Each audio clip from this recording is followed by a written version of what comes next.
I'm live, it says on the screen. Yeah. Welcome to Late Night with Lovecraft eZine, aka Late Night with Mike and Oreo. And yes, Oreo is here. She was laying down, but now she's over. She's standing in front of her food bowl over there, wondering why I'm not immediately jumping up to feed her. So if you're watching live, let me know that you can see me and hear me, okay? That's the most important thing right now. Otherwise, I need to call my son in here. All right, thank you, Alan. Appreciate it, man. Okay, so Alan, valued, one of my valued lieutenants here. Um, Donna, I was, I just replied to your email, and I want to quote it if that's okay, but I won't if it's not okay, or at least a few passages. It really, really made my day brighter. So anyway, Alan, Batman Caped Crusader. Did you see the trailer? Or everyone, did you see the trailer? I forget the name of the guy who is voicing Batman, but I like him. I think it's great. So all of you who are not Batman fans are rolling your eyes right now, but I don't know. It looks really good. It's coming out this fall. Is that right? Yeah. Well, anyway, I wanted to see what you thought of it. Looks like we agree. Okay, so yes, um, yes, I'm still not going to get political on this channel ever, but yeah, hell yeah, it's on my mind tonight. And I will just say this: nobody knows what's going to happen in the world. Nobody knows what's going to happen in this election. I will cap it with this: all you have is a vote if you're in the states, that is. Other than that, it's completely outside of your control. And I use this with a lot of things in life. And believe me, I know it's easier said than done. But whatever whatever is happening that's negative in your life, if you have control over it, then yes, give it attention. If you don't have control over it, I'm not sure what your attention does for it. I have a little graph on the wall over here, and it's a Venn diagram actually, not a graph. And in the Venn diagram, there's two circles, okay? And very small overlap. In one of the circles is things that matter. The other circle is things that you can control. And then in that middle, that narrow middle, where the Venn diagram where they line up, that's what you should focus on. So I guess that's all I have to say about politics tonight. And but that advice is good for anything. Now, obviously, I know it's not always that easy, but like anything else, it does get easier with practice. So, anyway, how are you guys doing tonight? I'm still sick. I was sick on Sunday, and I don't know. Sometimes when you have what I have, it's hard to tell between the chronic pain is one thing, but there are some flu-like effects. But that said, I think I have some sort of flu or something. So I almost didn't do this tonight, but I'm here. So here with my water and here with my Coca-Cola to keep me awake. So everyone who said hello, I saw you. Sorry I can't mention everybody. but appreciate you guys. Do you have to work tomorrow, Alan? You're done, aren't you? You don't have to do any summer school stuff, do you? My wife's been doing that, but she's done now. Yeah, okay, so here is what one of you, Donna, sent me a nice email, and I really appreciate it. I'm going to be putting it in my little Gmail folder called Kind Words. So whenever I'm having a down day, then I can click on that folder and all these emails that people have sent me over the years, I can read them. So, holy crap, you got to go back to work already in 3 weeks? Damn, man, that's a short summer. Anyway, Donna's email. Um, I have been a patron of several creators, and you are by far the best and most engaged with your supporters. I have chronic pain and spend a lot of my time resting. I'm sorry for that, Donna. It's easy and quick to say those two words, chronic pain, but dealing with it is something else. Finding your community makes me feel less alone, and I have purchased so many of the books and movies that you have recommended. I am truly grateful for everything that you do. Um, I know you have fibromyalgia, so I really empathize with you. I hope sweet Oreo is doing better. Right now, I think she's in a good phase right now. Um, but the cat food she has to eat, my God, it is it is expensive. I am trying to get her over to canned cat food that is not as expensive. What she's eating right now is it's a sort of stew of sorts. It's called Delectables. And anyway, wish me luck on that endeavor. And your cats are very cute, by the way, Donna. So just wanted to say that. Um, what else do we have to talk about? Well, you know what? Thanks, Darren. Hey, Chaz. You don't have to worry about presidential elections when June 27, 2024 in Illinois. That's where my wife is from. I'm from next door, Iowa. A giant sinkhole has swallowed the center of a soccer complex. Couldn't do it out in the woods, right? Oh, well, this makes sense. That was built over an operating limestone mine in southern Illinois, taking down a large light pole and leaving a gaping chasm where squads of kids often play. All right, so I've heard of sinkholes in Florida, but Chaz, you're the expert. But sinkholes in Illinois, this is a man-made problem. I didn't read the whole article.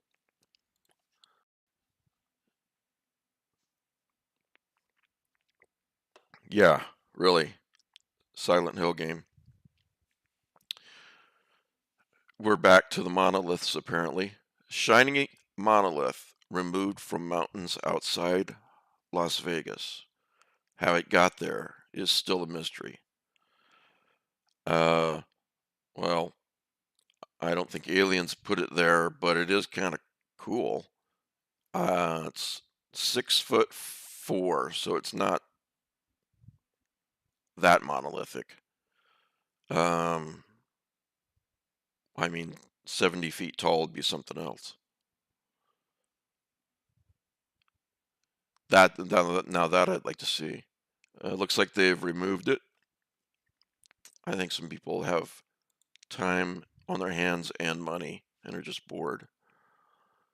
So, yeah. So I got a question. You guys have probably seen Prometheus, right? Have you seen? I've seen Prometheus. Saw it when it came out. Um, Alien Covenant, I guess, is the sequel to Prometheus. It's supposedly set 11 years later. and I'm wondering how good it is, if any of you have seen it. Six looks like it could go either way. 6.4 out of 10 on IMDb. 65% Rotten Tomatoes, so it didn't quite make the cut. Um, oh, okay.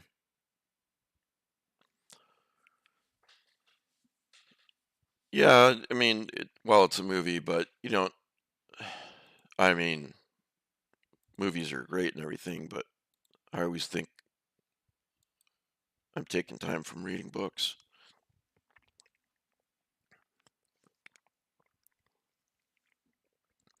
No, I came across it because, oh, and I figured you would have watched it, Alan.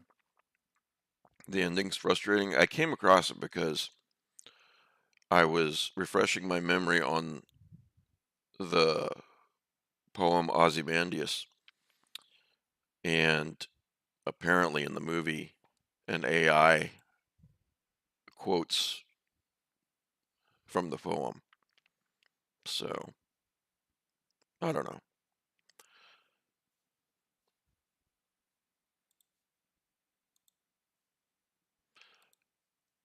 So,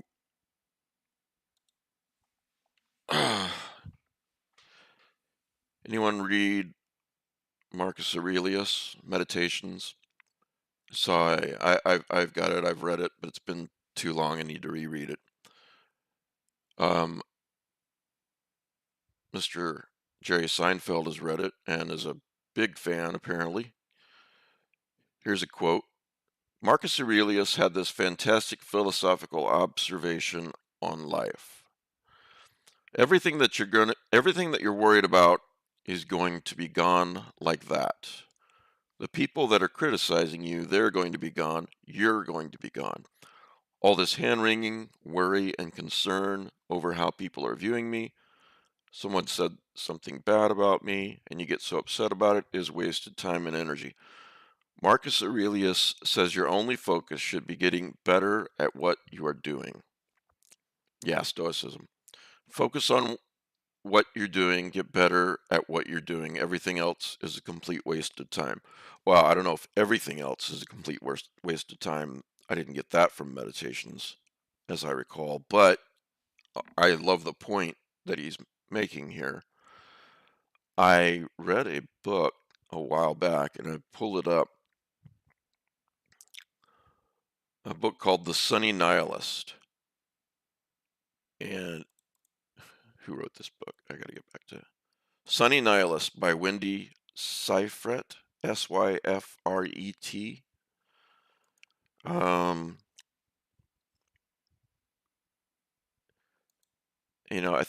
I know that we've all had these thoughts about pointlessness and what's the point of everything? Um, what am I doing here? Am I wasting my life? Here are some highlights from the book that I made a while back. The thing was, from what I could glean, it seemed pretty wild that I existed at all. The fact that my parents decided to have sex on some random day, at the instant the sperm and egg made me, were feeling particularly energized, allowing me to win the lottery of conception already seemed significant. Add to that the luck of surviving birth and the near decade that followed, I wasn't sure why anyone needed to complicate things further. My very presence seemed complicated and miraculous enough.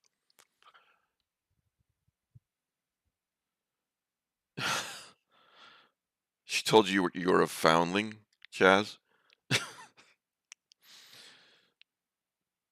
She tell you that they got you out of the dumpster? I think I told my sister that once. She was a year younger than me. Anyway, some more highlights from this. I don't know why this is on my mind, other than to say that it is now and then. It used to be on my mind a lot more when I was younger. Another highlight, what's the point, the aim, the benefit, the end goal of all this? What is it adding to my life, my being, my identity? When those questions can't be answered, any act, however pleasant, can start to feel like a complete waste of time. Moving forward to another highlight. On Sunday nights, reviewing the weekend, all I could see was what I didn't do, what I didn't achieve. Ordinary days were marked down as dismal failures, as if waking up, feeding myself, spending time with other humans, and generally not doing catastrophic harm was something to be deeply ashamed of. That's a really great point, and in this book, I won't try to find it because I'll probably fail. Actually, I'm going to try to find it.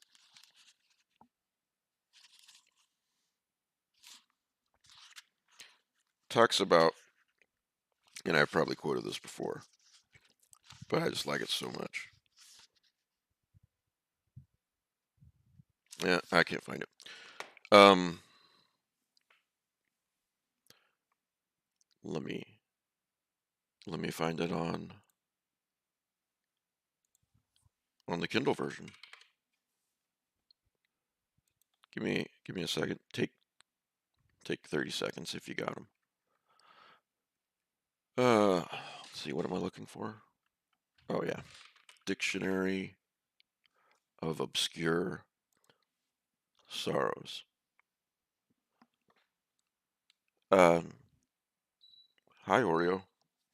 Glad you decided to join me. All right, let's find the highlights. There they are. Here it is. Much easier to find.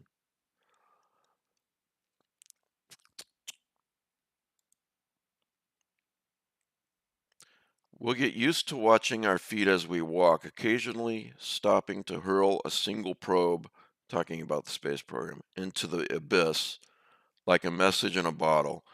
But here's the important part. Maybe it shouldn't matter if anyone ever finds it. If nobody's there to know that we once lived here on Earth. And you can apply this down to the individual level, of course.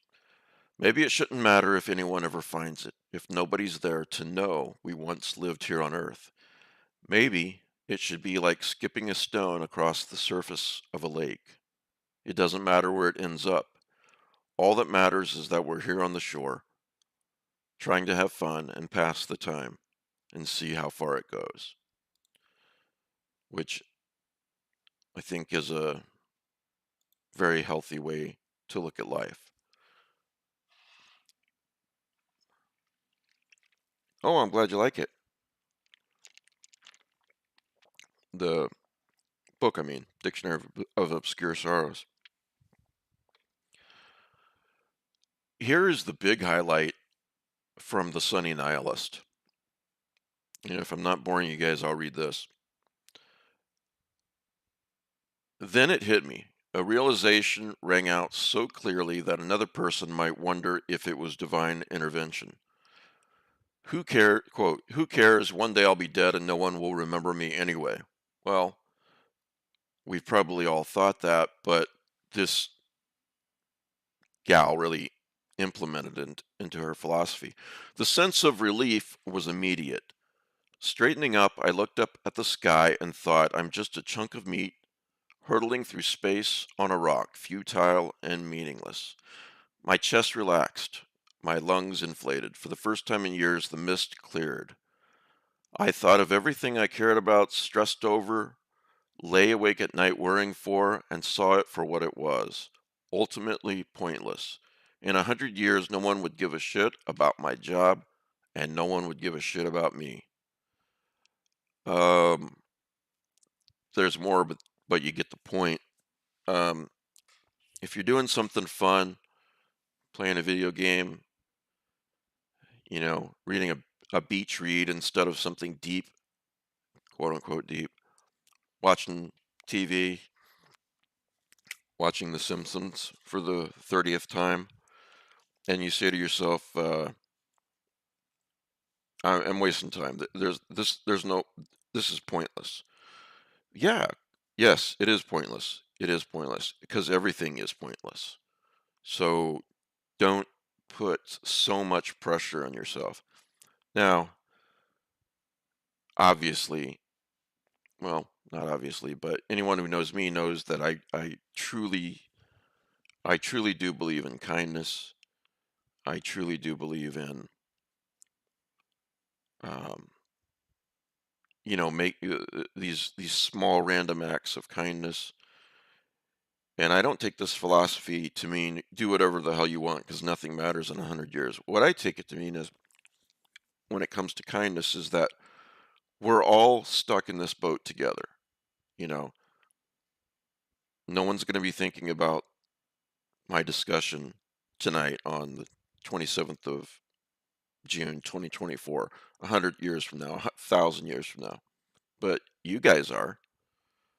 And however many people watch this particular episode, if it does something small to help them get through their day, that's a good thing, right? And we're all, not only will I not be, no one's going to think of me 100 years from now, no one's going to think of you guys 100 years from now. So we're all stuck in this boat together. I'd rather, you know, well, let me backtrack. Since we're all stuck in this boat together, the best thing that you can do is to be kind to other people, to the people around you, which is, again, one of the reasons why I love the show Angel so much because of that episode Epiphany in the second season. If nothing we do matters, then all that matters is what we do. Because he comes to this realization that there's no point to anything, that all these acts and all these things that he's doing to save humans in dark alleys from monsters and so forth, um, he, he comes to realize I shouldn't be doing this for some reward. And there's probably no reward waiting for me. So if so it doesn't matter, but if nothing we do matters, then all that matters is what we do, because that's all there is, what we do today. And then he says, I fought for so long for reward, uh, something like finally to beat the other guy, but I never got it. And the person he's talking to says, and now you do got it. He goes, not all of it. I just know that all I want to do is help. I want to help because I don't think that people should suffer as they do. Because if nothing we do matters, then the smallest act of kindness is the greatest thing in the world. So you can use this philosophy to put a lot less pressure on yourself. And sure, there's nothing wrong with goals. They're great, you know, um, but just put it in perspective. You know, it doesn't matter if you're Stephen King. There's going to come a day in the history of the human race, if it survives, there's going to come a day, believe me, when no one knows who Stephen King is. And he's arguably the most popular writer of all time. So, him and Shakespeare, right? Certainly one of the most widely read. So, anyway, I got all that from Oreo. All right, so yeah, check out the Sunny Nihilist. It's pretty good. I like it. Uh, hey, here's a good one. You guys should pick this up. It's called moving on, new topic, the weird. Let's talk about the weird.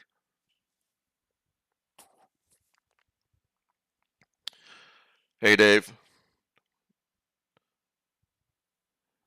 Hey, everybody. Smoke Ghost and Other Apparitions by Fritz Leiber. Lieber or Leiber? I could never remember. It's only $1.99 on Kindle right now, and I picked it up and looked at the stories in the table of contents and picked it up, and I'm like, I think I've read most of these, but man, it's been decades. And it's introduced by Ramsey Campbell, um, long before I knew Ramsey, in October 2001. Nice little introduction, and then there are short stories by Fritz Leiber. So it's called Smoke Ghost and Other Apparitions. Is it Lieber? Okay. Smoke Ghost and Other Apparitions by Fritz Leiber.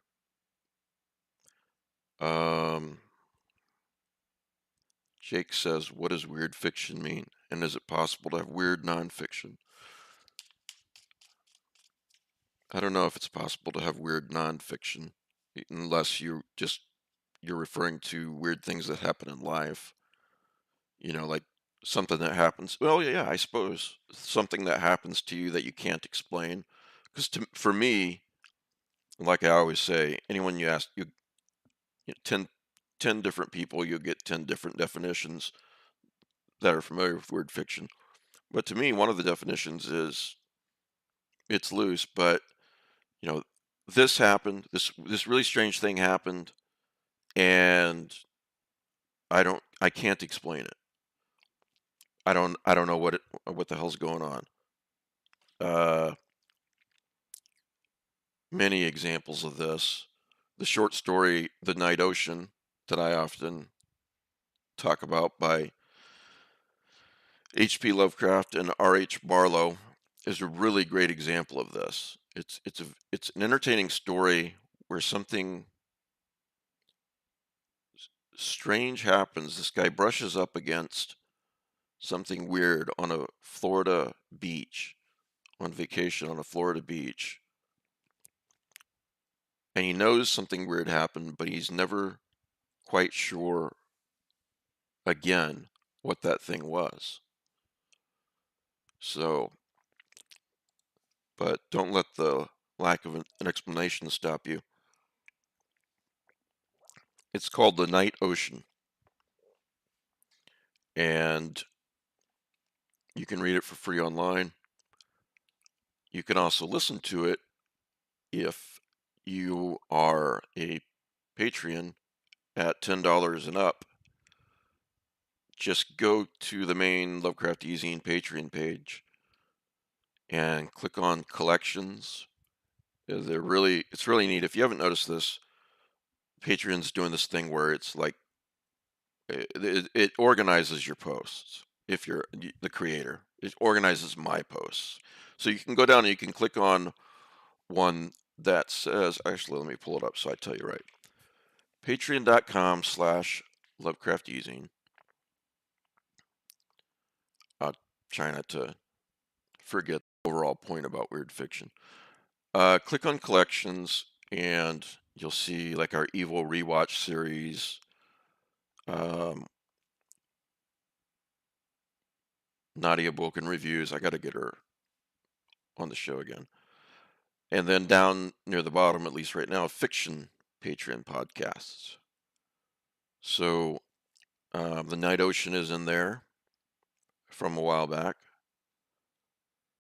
And while I'm on the topic, what else is on there? Speaking of great weird fiction and things that you brush up against in fiction that you can't explain. A novella called Anchor by John Langan. And I first published it. I don't know if I ever want to publish any more books. I know I don't want to publish any more magazines. It's a hell of a lot of work, but it's really rewarding though too. But anyway, I bought this story off John for Autumn Cthulhu. And it ended up being a novella, well, not a short story, but I still wanted it. So it's published there. It's published in one of his collections, and John Paget was kind enough to read it for me for you patrons. And we're talking about, this is 2 hours. This is almost 3 hours of a hell of a read. Um, so hope you guys enjoy it. Yeah, you're welcome, guys. I listen to audiobooks at night too. It's kind of like going on an adventure when you go to bed. The adventure's not over. Anyway, I don't know, weird fiction. Yeah, something happens that you can't explain, I guess is.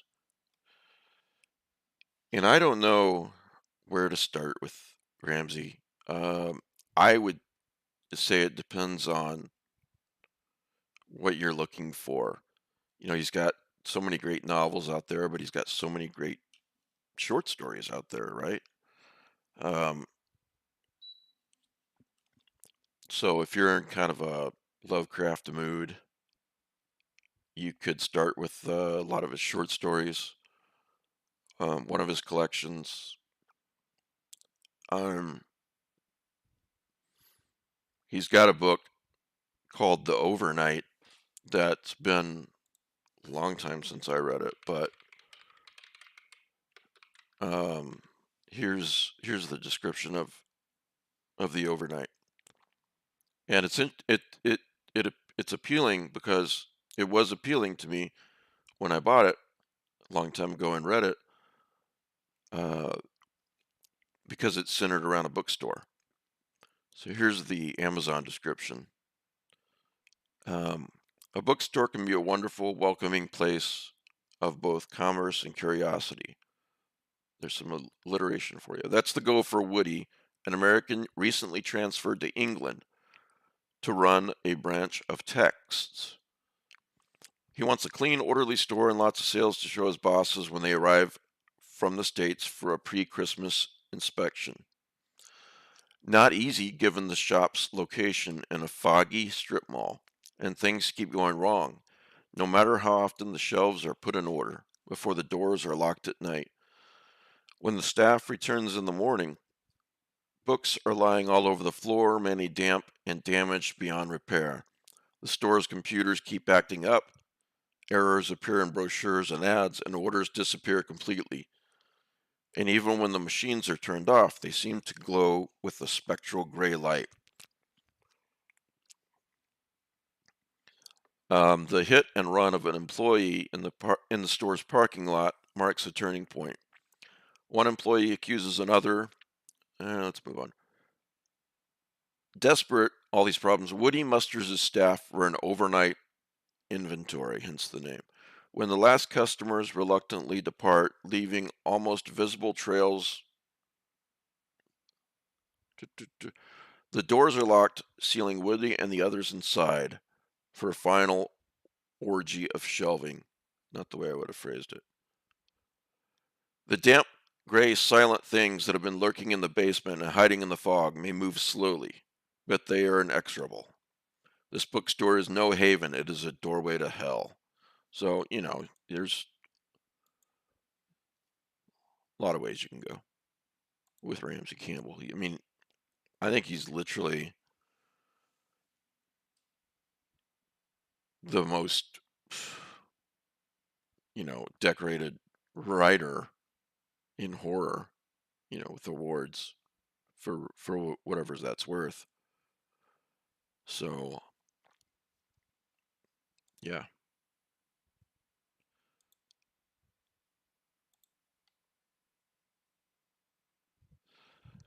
All right, what else do I got? This may not be as long as the usual ones because of the way I'm feeling, but I'm hanging in there. Oh yeah, I've been reading. Okay, Smoke Ghost. Excuse me, Smoke Ghost. Okay, so Christopher, this is gonna be good. I don't have it up yet, but John Langan is going to interview Christopher Buhlman on the Sunday show for me this Sunday. And the reason is, I want John to be mostly in charge. The reason is,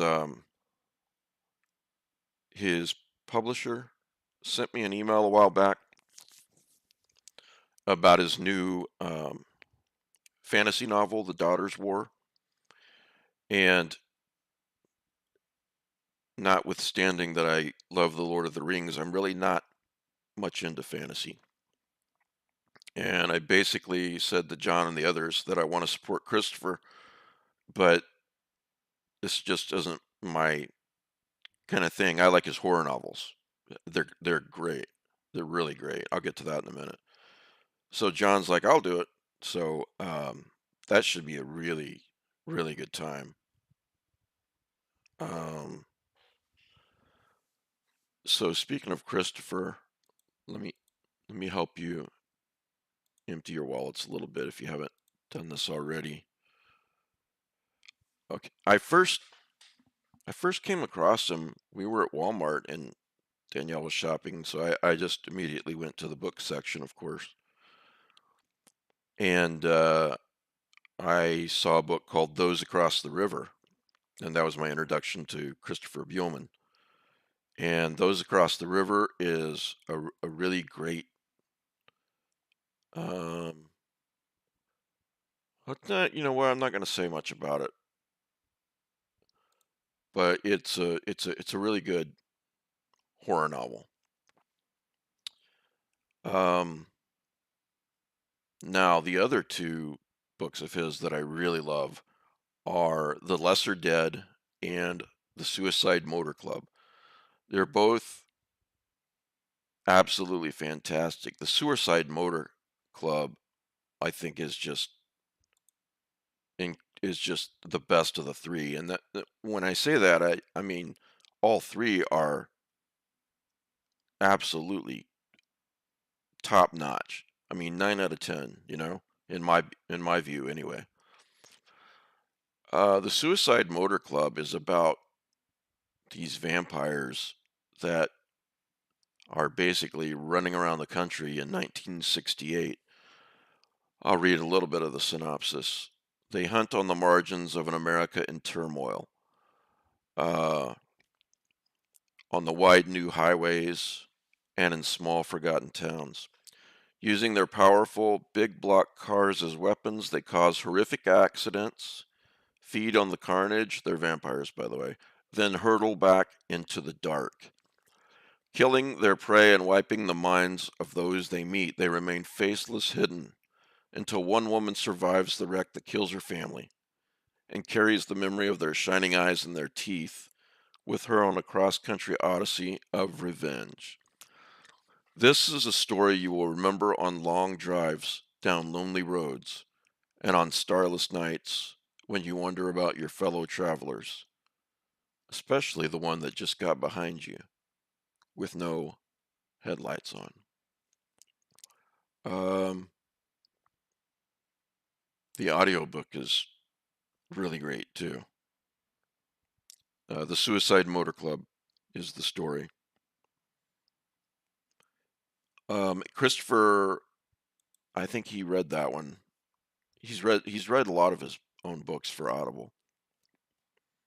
The Lesser Dead, so that one's set in 1968. The Lesser Dead is set sometime in the 70s. Let's see here, 1978. And these vampires that live in the tunnels in New York City, and it's very good as well. So, you know, vampire novels are a dime a dozen, right? But these really add something new. They really, really do. Um, yeah, I mean it depends on your temperament, but Suicide Motor Club was my favorite, and followed by The Lesser Dead, and then Those Across the River. I recently rediscovered. Um,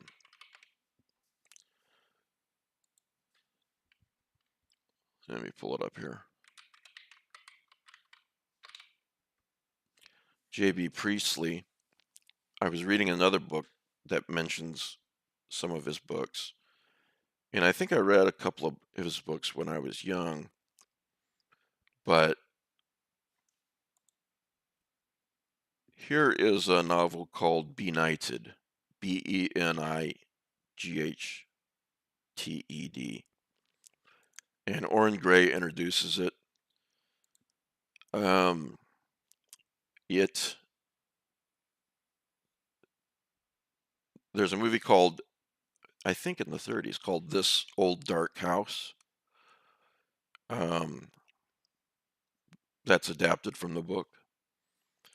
But Orrin Gray says in his introduction, Benighted has a more meditative quality and brings with it a sense of existential dread that the old dark house has largely replaced with more cinema-friendly bumps in the night. Something older that borders at times on the cosmic horror that was practiced by writers like Algernon Blackwood, Arthur Machen, and H.P. Lovecraft, though its closer relation would probably be found in the works of Stephen Crane. This dread comes not from any human agency, but from the sense that the universe itself is not a rational thing, and that humanity's place within it is not an exalted one. So I haven't read it yet. I just started it, but of course, with that, I had to pick it up. Is it good, Dave? That's good to know. I might check it out. I've never seen it. So there's another recommendation for you. I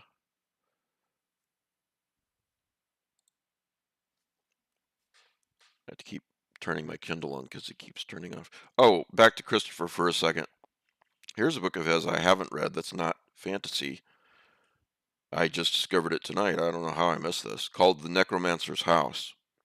And bonus, it's on Kindle Unlimited. And it's basically about this 21st century necromancer who I guess has stolen something from Russia in the past. Andrew Blankenship is a handsome, stylish nonconformist with a wry wit, a classic Mustang, and a massive library. He is also a recovering alcoholic and a practicing warlock, able to speak with the dead through film. That's interesting. His house is a maze of sorcerous booby traps and escape tunnels, as yours might be if you were sitting on a treasury of Russian magic stolen from the Soviet Union 30 years ago. And now they're after him for it, apparently. So that's called The Necromancer's House by Christopher Buehlman. Oh, is it?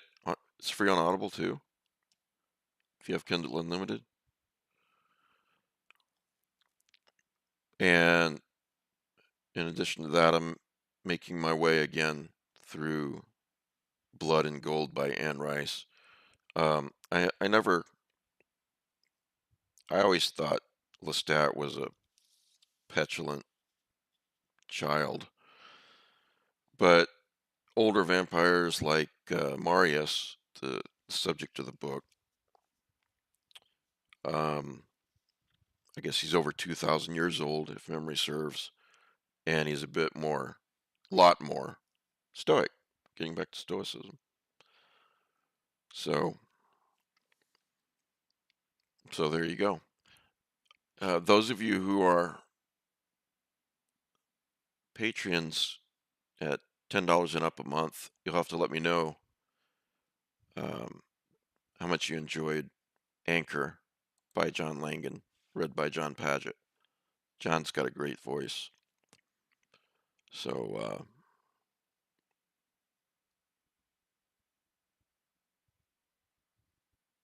I remember I was working for Quick Trip. I was like 17. I was working for Quick Trip, which is a gas station company with it's nice. It's a nice one if you're not familiar with all the drinks and, snacks that you'd expect.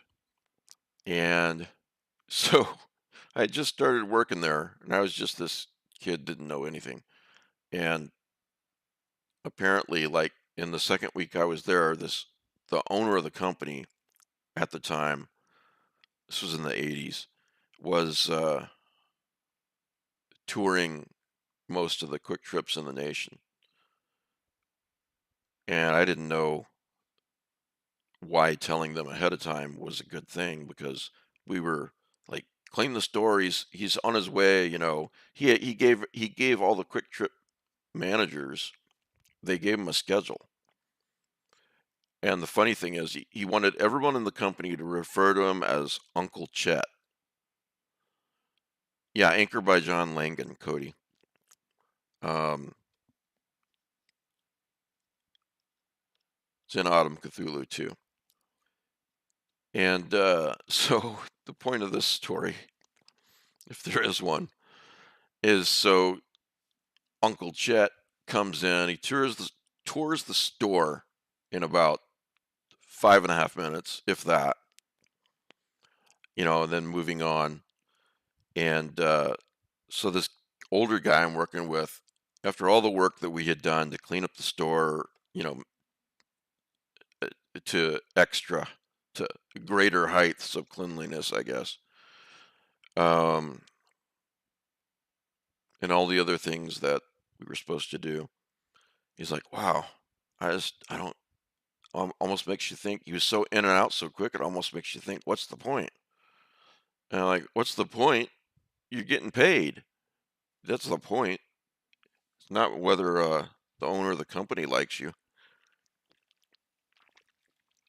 Anyway, talking about points, like I was earlier, I probably should have inserted that anecdote at that time. So, so yeah, okay, so yeah, Anchor is on Patreon, my Patreon. I would really, Benighted, I guess, is probably written in the 20s, be my guess, without looking it up. And uh, if you like that sort of thing,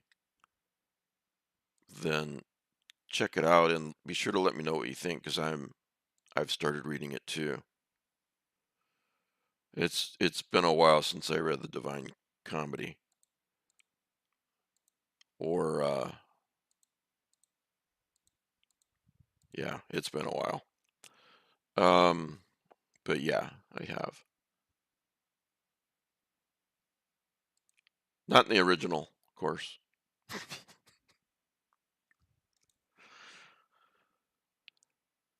Let's see. Oh, good news for how hot is it where you guys are? Because holy cow, it's hot here. Uh, the only good part of that is that the grass isn't means the grass is not growing, so we don't have to mow the lawn as much.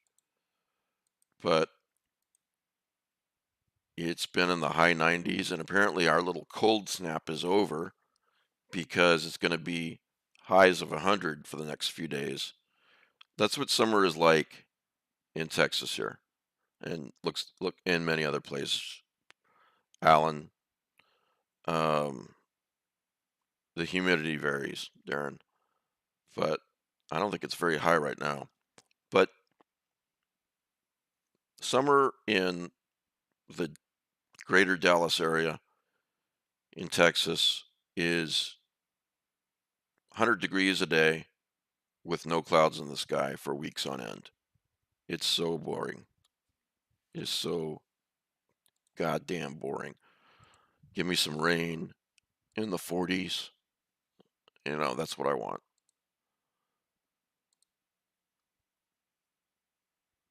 So, where does everyone living? Let's see here.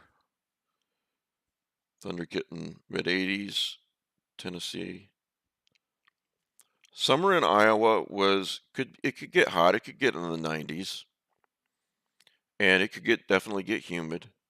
But the thing is, the difference is with the high temperatures is it didn't stay that way constantly.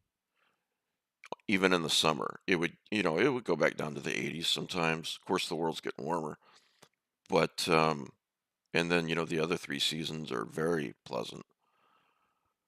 Um, but yeah, it got hot there. It gets hot there too. It just doesn't stay that way week after week after week, without any rain at all. Um, get some great thunder storms in the summer thunderstorms. 68 in Pleasant and Southwest Ohio. I'm jealous.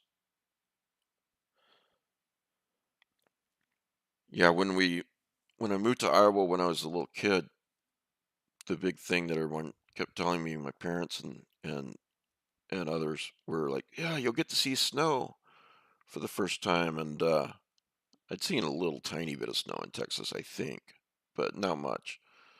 And oh hell yeah, did we? This was in 1977, and man, winters were ferocious back then compared to now. Um, they were just insane. Anyway, there's the weather report.